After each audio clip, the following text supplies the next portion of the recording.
Did you know a medieval queen once commanded an army to capture her own husband, the king? It sounds like the plot of a dramatic novel, but it's a true story from the heart of medieval Europe. This was Urraca of Leon and Castile, a queen who refused to be a shadow. She was a ruler in her own right, determined to shape her destiny and the fate of her kingdom. In the 12th century, Urraca fought battles, signed treaties and ruled with iron will. Her reign was marked by conflict, but also by her unyielding spirit and political savvy. Her story reminds us that medieval queens were often at the center of power, not just silent figures in the background. They were active participants in the drama of their times. These women were skilled politicians, clever diplomats and sometimes fierce warriors. Their influence extended far beyond the throne room. A queen's chambers could be a second court, a hub of political activity where alliances were forged and secrets traded. Here strategies were whispered and futures decided. A quiet word from the queen could sway the king's council. A letter in her hand could outmaneuver any ambassador. Her subtle power was felt in every corner of the realm. Their influence was a secret weapon, hidden in plain sight. Even when unacknowledged, it shaped the course of kingdoms. The most important decisions were often made not on the battlefield, but in the quiet, private rooms of a palace. Here, queens could truly shape history. The stories of these queens reveal a different kind of strength, a resilience and intelligence that shaped their world. Their legacies endure even if their names are sometimes forgotten. We'll explore how these remarkable women wielded their secret power, changing history in ways we're only now beginning to understand. Their impact is still being uncovered by historians today.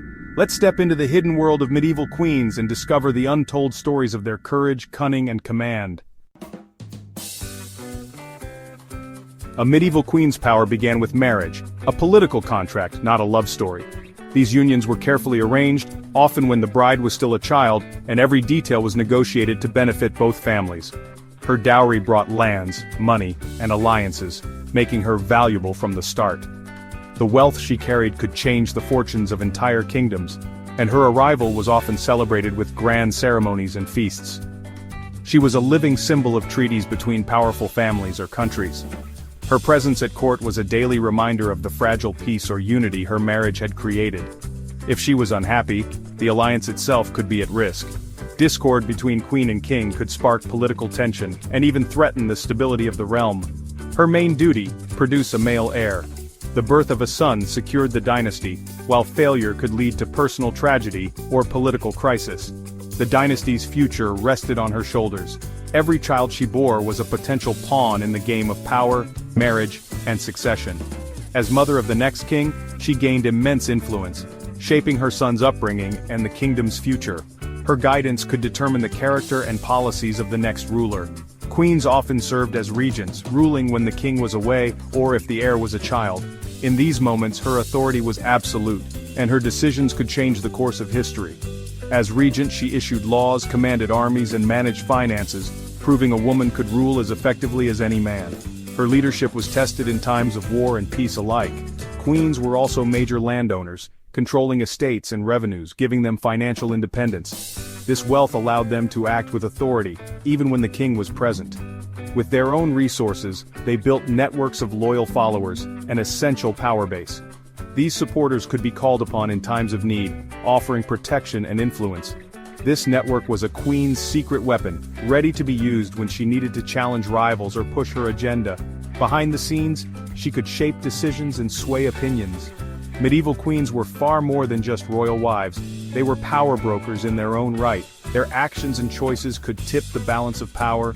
Their influence shaped the fate of kingdoms, leaving a legacy that echoed through history. Urraca of Leon and Castile was born to rule, not to be controlled. When her father died in 1109, Urraca became sole heir, forcing the nobles to accept a woman as ruler. They married her to Alfonso of Aragon, hoping he'd rule in her place. They were wrong. Urraca refused to let her husband take her crown. Their marriage collapsed, sparking a brutal civil war. She fought her husband, rebellious nobles, and even her own half-sister. Urraca led armies into battle and negotiated treaties, mastering both war and politics. She called herself Empress of all Spain, asserting her supreme authority. In the end, Urraca forced her husband to retreat and secured the throne for her son. She co-ruled until her death, proving a queen could be as powerful and ruthless as any king. Urraca's reign shattered expectations, She didn't just influence events, she commanded them. Her story is the ultimate example of a queen seizing power in a man's world. Urraca's legacy, a testament to strength, strategy, and determination. She redefined what it meant to be a medieval queen. Eleanor of Aquitaine was one of history's most powerful and influential women, a figure whose life reads like an epic tale of ambition, courage, and resilience.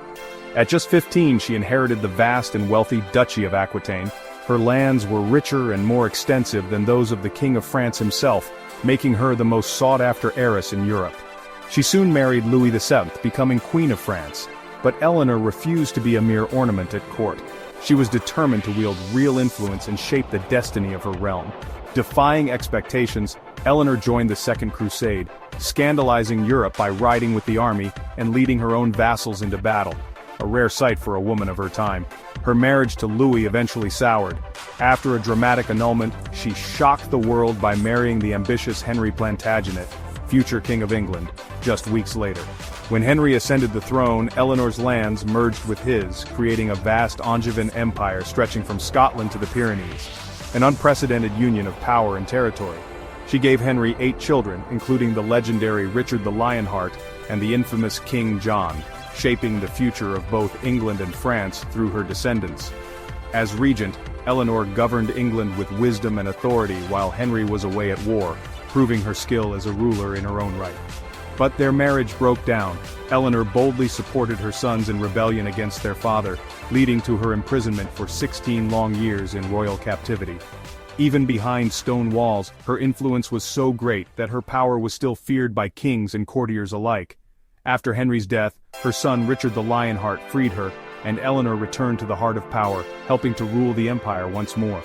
Through her bold actions and political maneuvering, Eleanor redrew the map of Europe, and set the stage for centuries of rivalry and conflict between kingdoms. She was a queen who shaped nations, defied kings, and left a legacy that endures to this day, inspiring generations with her story. Eleanor's extraordinary life proves that queens could be architects of history, not just silent witnesses to the deeds of men. Her story is legend, and every word of it is true, echoing through the centuries as a testament to her enduring power and spirit. Isabella of France, famed for her beauty, was sent to England to marry Edward II, meant to bring peace, but her life was anything but peaceful. Edward ignored Isabella, favoring his male companions and humiliating his queen. For years, Isabella endured, performing her duties and giving birth to the future Edward III. The kingdom teetered on civil war as nobles despised the king's favorites. Isabella's turning point came when she was sent to France. There, she refused to return and began plotting. She allied with Roger Mortimer, gathering support for an invasion of England.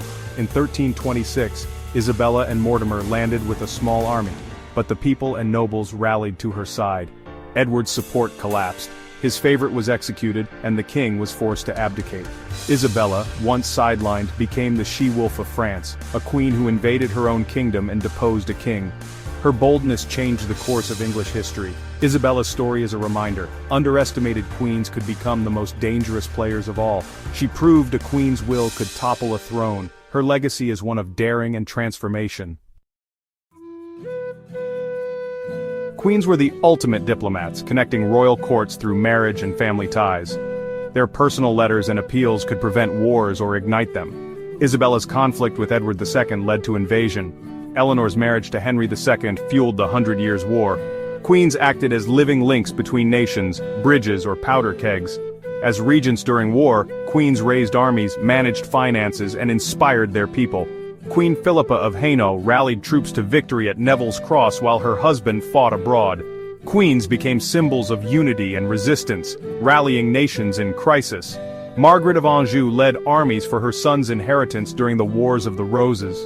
Even in defeat, these queens proved their will could drive a kingdom's fate. Their influence in war and peace was unmatched.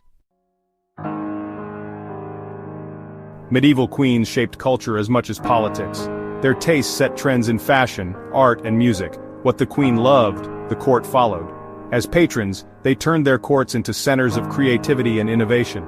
Queens were expected to be pious and charitable, founding monasteries, hospitals, and supporting the poor. Margaret of Scotland became a saint for her faith and reforms. The queen's household was a major economic force employing hundreds and supporting trade. Foreign queens brought new customs, foods, and ideas. Eleanor of Castile introduced Spanish culture and gardening to England. Their influence reached every corner of society, from the grandest palace to the humblest village. Queens left their mark not just on politics but on the very soul of their kingdoms. Their legacy is woven into daily life, art, and tradition. The power of medieval queens was fragile, shifting with politics and family ties. They built influence through patronage, alliances, and personal charm, often behind the scenes. Many were misrepresented by male chroniclers, painted as villains for wielding power. Yet their true achievements are found in letters, legal documents, and the networks they built. Queens managed estates, arranged marriages, and corresponded with rulers across Europe. Their real legacy isn't in monuments but in the dynasties they secured and the peace they negotiated. They were the unseen architects of medieval Europe. By challenging limits, they created new possibilities for women. These queens proved a woman could be a ruler, a force of nature, and a shaper of history. Their stories remind us that history's greatest influences are often hidden. We've uncovered a hidden truth. Medieval queens shaped history as much as kings and knights. From Urraca's battlefields to Isabella's rebellion, these women refused to be sidelined. They commanded armies, defied husbands, and shaped nations. Their influence was felt in daily life, culture, and diplomacy. Queens were the glue of dynasties and the spark of revolutions. Ignoring their stories means missing half the picture of the medieval world. Their lives challenge our assumptions and reveal the true nature of power. The secret history of medieval queens is still being uncovered, a story waiting for you to explore. Their legacy endures, reminding us that power often works in the shadows.